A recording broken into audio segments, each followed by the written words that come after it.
Hi, I'm Vonda High and welcome back to Joyful Weddings. Today I have the honor of talking to Evan Tyler, president of Starlight Music, headquartered here in New York. And today we're going to focus on your first dance. First dances have become a really big thing. What do you see as trends in first dances? It was over the last year, I think we definitely had a spike in couples choreographing, Yes. which wasn't, for years it wasn't done a lot. Now that everybody's getting into it and doing it, and they're doing like a fun version. They're not, but we've had a waltz, we've had a tango, but we've been also seeing a lot of sort of fun, interactive, dancey kind of things where the crowd's cheering and having a great time. And so that's always fun for the bands to be able to do that. And so that's definitely, as far as a newer trend that's sort of come out recently. How does the band coordinate with a choreographed dance? It's actually very important that we actually would ask the bride or groom, the couple, whoever's involved with the actual dancing component, to get us the actual track that they practiced with. So they would email us an MP3 of the track that was made for them, so that the band can learn it verbatim, so that they're not thrown the day of the wedding. Because obviously the beats are really important. Yeah, and one measure off could throw them off, especially if they're not a professional dancer. Do most couples come to you knowing what their first dance song is, or are they looking for advice as to what to pick? I would say it's about 50-50. Okay. On average, I would say that, a lot of clients will come in, if they have it in mind already, they're usually very, very attached to it. It's something that they've already sort of figured out, and it's, means something to them. First song they kissed to. Whatever, right. Like that, right. It's very important. The couples that would come in here and say, I'm not sure, give me ideas, we would first start with a vibe. We would ask them, what kind of a vibe are you looking for? Because there are so many different. Explain. So my... Sorry. No, it's okay.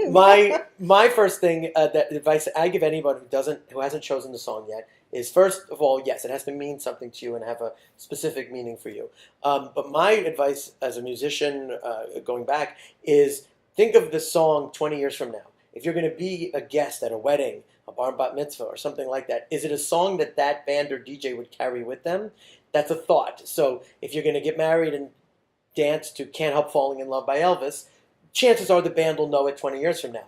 If you pick a Chainsmokers song, which is much more modern and contemporary, or you pick an esoteric version of a Jack Johnson song that he wrote that nobody knows, chances are you're going to go and you're not going to be able to dance to your first dance at your wedding at these other events. A lot of people like to do that. So, oh, that's very romantic. well, it's something to think about. So I talked about it with my wife when we got married, and we were going to do all these different things, and we ended up with Can't Help Falling in Love. It was just a song that I now used to sing my kids to sleep with. So it's, so you use these things, but you have to think about that. Second is the vibe. The vibe of the song, you have to pick an energy. So the energy of a song like Summer Wind by Sinatra is very slow, and it's very just, It's my speed. And it's just the summer wind came blowing in.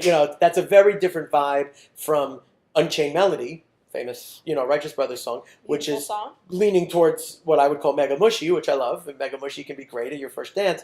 And to have that magical moment to that. But those are two very different types of energy. So what kind of a vibe do you want? What kind of an energy do you want? Do you want to have that quiet, private moment between the two of you? Then there'll be songs I could suggest that would fit into that vein.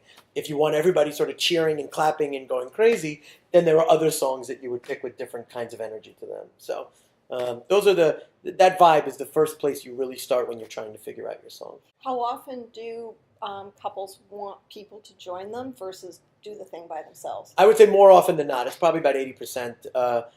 That's it. Yeah, bring them up. Okay. Have them come up and join us. Of the couples who do a song. Again, if they're doing a dance, most of the time it's not. They'll either choreograph that into the dance, or it's about let us finish our dance and then come up and we'll party. As soon as I'm dipped. Right. Okay. Do the dip and then everybody claps and come out and join us. Is there like a resource on the internet for firstdances.com? Sure. The most common place to go for a lot of that would be the Knot. Oh, I find they have they actually have a very dense wedding samples for parent dances, for first dances. Excellent. When you do Okay. that search on Google, if you type in wedding parent dances, actually the knot comes up pretty quick. I guess Okay. their SEO people know what they're doing over there. Yes. But Yes, so the they do. knot comes up. A lot of if you get sort of the typical list that DJs give out, I actually usually tell my clients that that's the do not playlist for your wedding. When you say what are the commonly Okay. requested songs, because a DJ, because they have an infinite amount of possibilities, they go by requests. Okay, but that doesn't mean Okay. it's not considered a cheesy song. There's a reason. Got it. A lot of weddings don't want certain types of songs played, and a lot of the DJ lists have all those on it as like the greatest dance songs ever. Thank you so much for joining us. We look forward to you joining us next time, and catch us on social media. Thank you so much.